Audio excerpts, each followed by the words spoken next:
ഒരു Honda deo വണ്ടി ഇന്ന് ഷോപ്പിൽ കൊണ്ടുവന്നേ.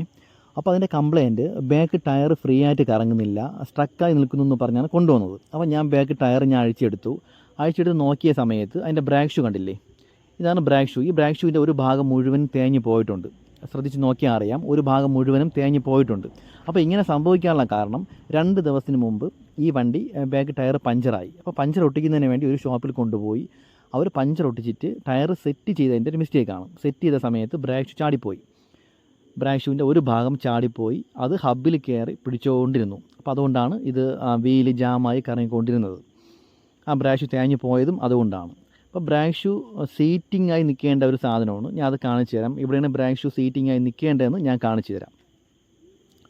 ഇതാ ഈ ഭാഗത്താണ് ബ്രേക്ക് ഷൂ വരേണ്ടത്. കണ്ടില്ലേ, ഇവിടെയാണ് ബ്രേക്ക് ഷൂ വരേണ്ടത്. ഇതാ ഈ മുകളിൽ കാണുന്ന കുറ്റി കണ്ടില്ലേ, ആ റൗണ്ട് കുറ്റി, ഇതാ ഈ കുറ്റിയിലും താഴെ കാണുന്ന ഈ ഭാഗത്തുമാണ് ബ്രേക്ക് ഷൂവിൻ്റെ 2 ഭാഗവും സീറ്റിംഗ് ആയി നിൽക്കേണ്ടത്. അവിടെ നിന്ന് ചാടിപ്പോയത് കൊണ്ടാണ് ഈ ഒരു കംപ്ലയിൻറ്റ് വന്നത്.